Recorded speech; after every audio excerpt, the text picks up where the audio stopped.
Well, this is mostly disappointing news, but I want to have a ray of sunshine because we need to be a little optimistic with the road ahead. So let us get to it. Scrubs may definitely be coming back. At least it's very likely. So my own verdict on Scrubs, and I watched a huge amount. I didn't watch every episode, but I watched a huge amount. Was it good? I think for the most part, yeah, it's pretty solid jokes, pretty funny stuff. It's very weird. If you're not into the thing, you'll be very confused because it's not a straight comedy. It's not like, oh, like Zach or whoever does something.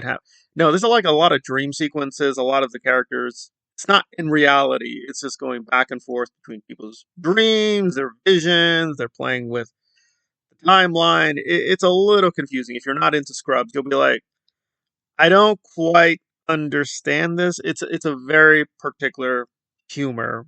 If you're not into it, you're not into it.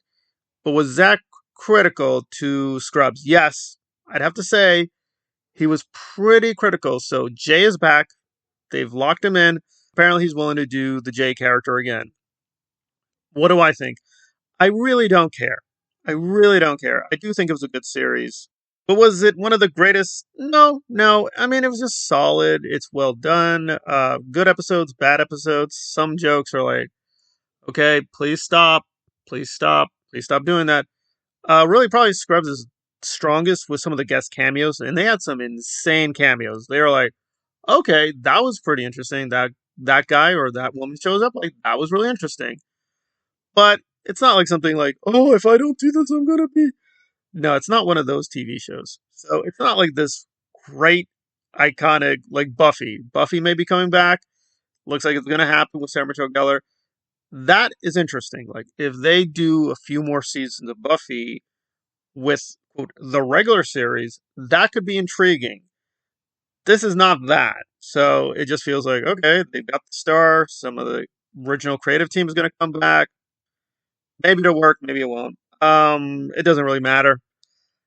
If it does come back, maybe I'll give it a chance. But nah, it's not really super critical. But, for that Scrubs fandom that really loves it at a hardcore level, good for them. And speaking of the hardcore fans, and I am so torn on this, that Street Fighter is also coming back. And I am like, I don't know about this. So now it's official. Lobo will be joining the Street Fighter cast. And my experience with the Street Fighter movies is like, I don't think I've seen any of them fully. I've seen large chunks. I saw large chunks of the Van Damme, whatever that was, and that was like horrifically stupid. And one of the actors was really sick. They have to do it for the money. So it was like, it's a really sad, sad project. I even saw some of the Chun Li movie. Yes. I even saw the one with the Smallville actress. Yes. I actually saw big parts of that one too. And that was pretty stupid too. The Street Fighter on film has had such a bad record. It's really funny because I saw the animated film, like this anime version, that one completely. That was amazing. That was actually very well done. But again, it's animation. And I think I saw another one with Akuma. So Street Fighter animated, the ones I saw looked really good and were well done. So it is weird. Like live action, though, they don't ever seem to get it right. And I don't anticipate they're going to get this one right. So I'm really pessimistic. However, maybe a miracle will happen. At least parts of it will be good. Maybe, because the technology for the 1990s, yeah, they didn't quite have it down. So, small hope. Maybe it'll happen. It looks like it is a talented cast, but I don't know. They just failed so many times. It's like Fantastic Four. Maybe a miracle will happen, but I don't know. I don't know. I love the games. Love Street Fighter 2, the various versions, Street Fighter 3, even played Street Fighter Out, the other one. But nah, I don't know. Live action, maybe, maybe not. I am still betting against it, but hey, hopefully their miracle will happen. But now let me get to some really great news. Birdman has the series exposing grifters, and I will be brutally honest. Some of the series is really strong.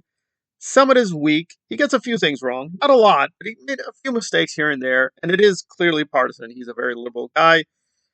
He's very political. He denies that, but no, I've caught him in reviews more than a few times. He drops his political biases, which is fine, But he does get a few things wrong. And Birdman is usually excellent, but he gets quite a few things wrong with the movies, with the comics.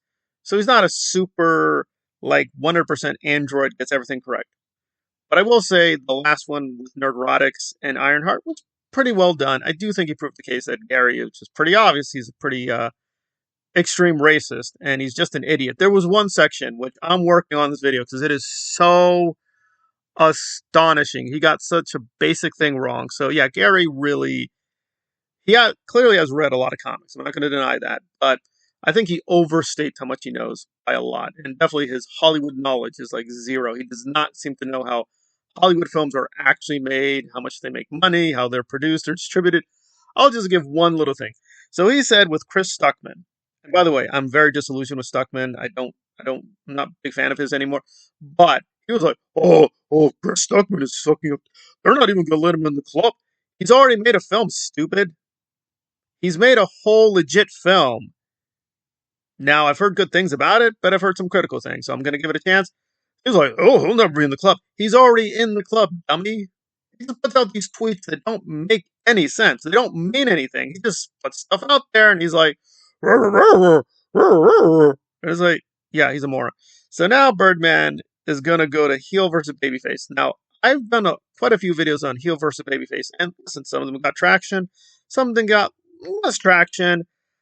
I kind of stopped doing videos on him because he's just stupid. I mean, even Gary or Mauler or Critical Drinker, they have a functioning brain. Like Heel versus Babyface, like the one thing I can't take away, apparently he is not just in video games, but particularly some of the video games, like whatever that thing he's into, one of these war games, whatever. Okay, he seems to know that stuff. Beyond that, he's just not very good at anything. He's not good at writing comics. He's not good with comic book lore. He seems to know Star Trek a little bit. But yeah, he's not really a good critic. So when he criticizes the MCU or DC stuff or even video games, and again, I will admit I mainly play the older games, and by older I mean 1990s. But so he's always complaining about the new games, some of the new films, and it's just the same thing over. It's just so repetitive. There's no point in watching his videos. Like, do you understand the analogy now? You people make up nonsense about media properties instead of just admitting you don't like the particular identity of the main character in the property because you're too pussy to admit you're a bigot. Just like the KKK. I mean, they literally say they're not a white supremacist organization. Just like you people, they're actually. Like, even among these people, his subscribers are much lower than the other one because they're not entertaining. Like, you know ahead of time he's gonna complain about the black man showing. Yeah, he's gonna complain about it. Yeah, he's gonna complain about the black guy. Okay, he's gonna complain. Okay, he's gonna complain about the girl. Right, he's gonna complain about the girl. Right. He's gonna complain about the black girl being lesbian. Right, he's gonna complain about. It is so obvious from the very beginning what he's gonna complain about, what he always complains about, and it's repetitive. It's very repetitive. It's like it's not interesting. It's not entertaining. And beyond, he probably is a racist and all that stuff. Is that it's just not fun. It's just not, these are not fun videos. So it's like, there's nothing, even with Gary, like, he's stupid and he's a racist, but he's actually, like, he's stupid in an entertaining way. So you can make fun of him and, move on. Even with Mauler, like, yeah, these people are epically stupid. At least they tried to make a point. And when they fail, it's laughable. But Hill versus Babyface doesn't even try. He's just like, put another black woman who's a lesbian in my MCU. Bro, you don't own the MCU. Shut up. It's not yours. Like, he keeps saying, they put it in more comics. They put it in more. And by the way, this guy's going to come up with his own comic book story. Does anyone really think he's going to, like, revolutionize the field? Really? So Birdman is going to do an expose video. I am going to really enjoy looking at that. But hey, if he gets things wrong, I'm going to call it out. But yeah. The thing is, though, that I can see why he waited. Like, this is probably like the 12th, 13th guy. Because he's kind of easy. Because there's nothing there. He's just a brainless moron. So it's like, it's a little too easy making fun of him. And hopefully Birdman will try to be fair because really there's nothing there. He is just totally worthless. probably with, if you have to say the one person, like with the EFAP or the Nerd Rise, who's the worst, most stupid guy? I mean, he's top five. He's top five. Now, he's not Chaseface, who's an outright predator, like a predator, the EFAP, they're protecting a predator. So he's not that bad, but yeah, he is very inessential. If you deleted the guy, we're not going to lose anything. We're going to be like, I would have to say, and I don't want to say this, Ryan Kinno brings more to the table. If I had to choose between Ryan and Heel, I would say Ryan is more racist, but he has more of a brain. Whereas Heel manages to be underbrain all the time. He makes Eric July look like a genius, which is, I'm sure, why Eric has this ape creature around, because he can always be, well, I'm not as stupid or racist as that guy. That's what he is. He's that guy you can point to saying, well, we're not like that guy.